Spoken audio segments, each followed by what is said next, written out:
You've got to look bigger than your country. You've got to look bigger than your local government and your town council. What you've got to do is you've got to look at the world from the perspective of it being a stage.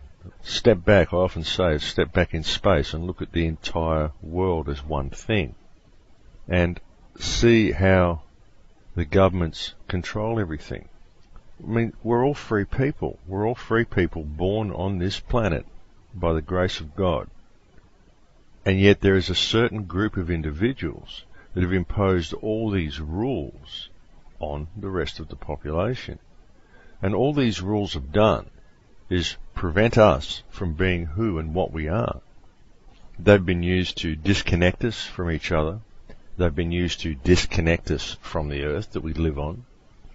And they've been used to enslave us to a system of fear. Those of you who say you're not in fear, try living without money. See if you'll be able to eat anything or have a roof over your head. You see, money is the tool that is used to perpetuate the system of fear. Everything that we need on earth is provided here for us abundantly. We have everything that we need here. There is no reason why anybody should be starving or homeless. The only reason people are starving and homeless in any country on earth is because of the imposition of money over the consciousness of mankind. The imposition of a monetary system on a country or a culture gives the government or the bank that controls the government, it gives them the ability to marginalise that country, to put everybody into a state of debt and eventually take all of their possessions. That's what money's for.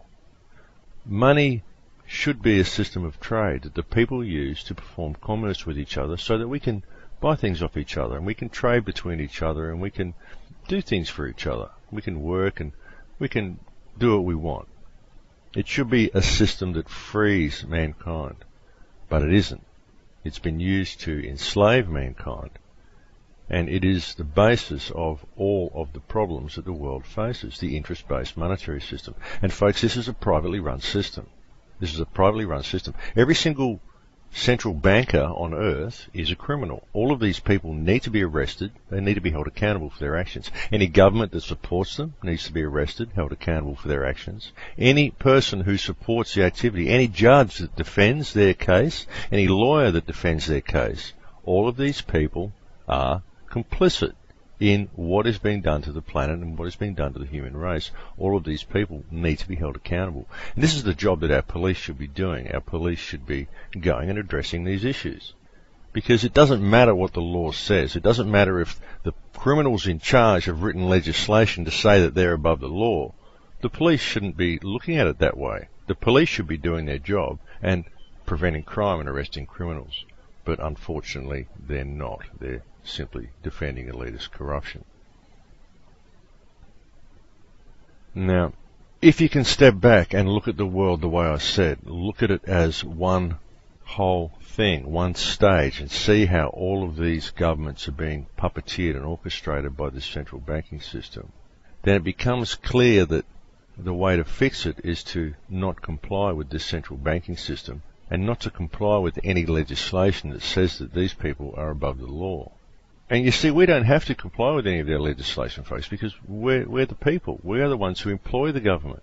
We are supposed to employ the government to act on our behalf, but unfortunately, the bankers control who we employ.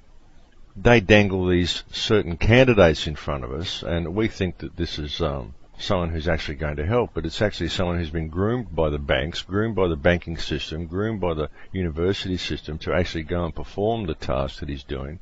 And what he's doing is performing a task for the bankers. He's more and more centralising power. This is what we've seen with John Howard in Australia. It's what we've seen even further with Kevin Rudd.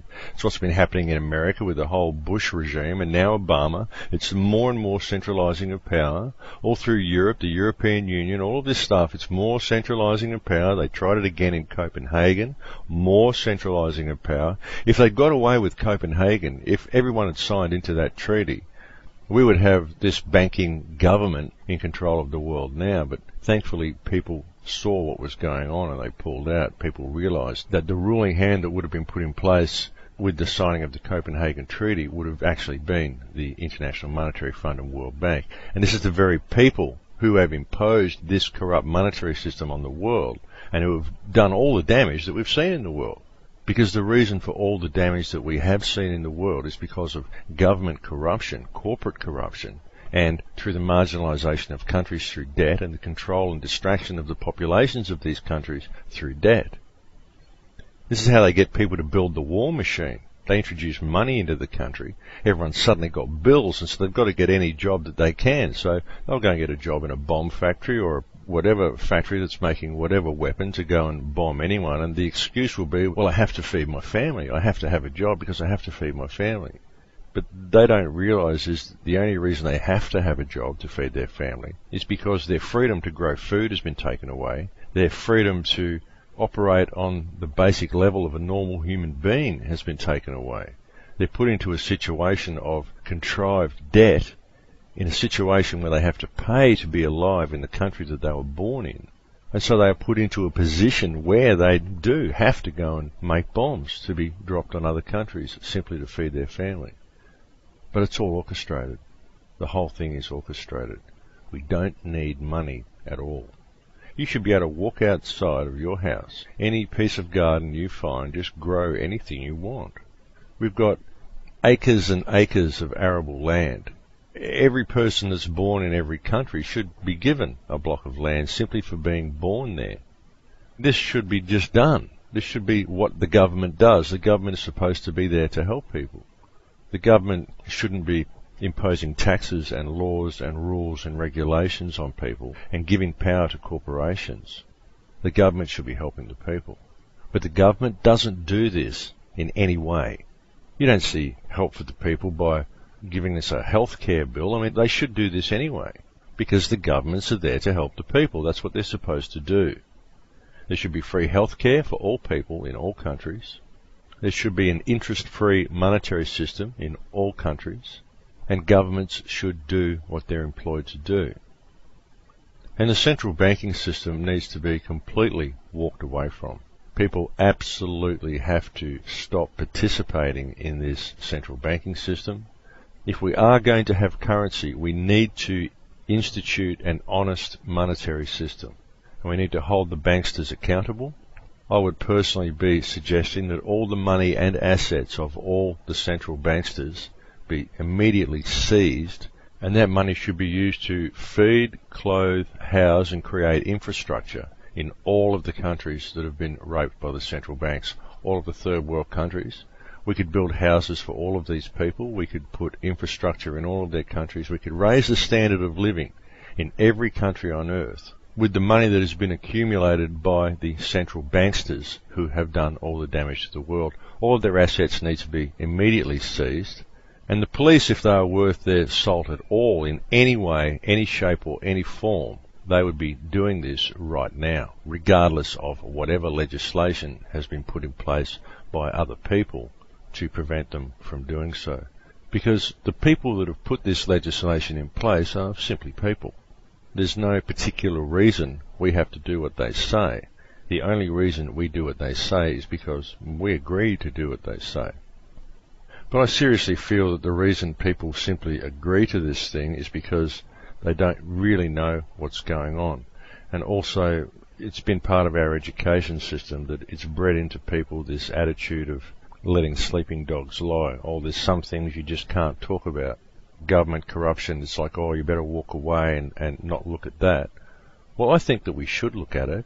I think that all of these things need to be exposed, and we should absolutely look at it. Because there are some really terrible things going on with our governments at the absolute highest level of our governments. And this is global, folks. It's all pervasive in all governments around the world. Because when you look at all of our government institutions and all of our educational and religious institutions, and you put them all together and you see how they are all intertwined, and you find out that there are some pretty disturbing things about all of these entities. And these things are a major influence on our societies. And folks, the only reason these things are perpetuated, the only reason this continues, is because most people feel that they do not have the power to affect change. But we do. We do, because the system only functions because we continue to comply with it.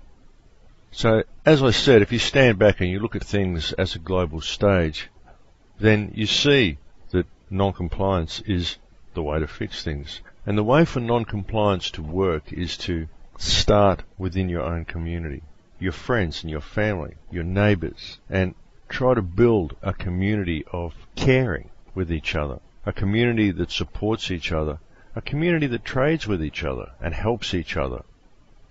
Don't worry about collecting more trinkets. Improve the lives of those around you, because if you do improve the lives of those around you, it comes back to you. If you put that out into the field gives it back to you. If we start doing this on a grassroots level all across the earth, we can put things right. We really can.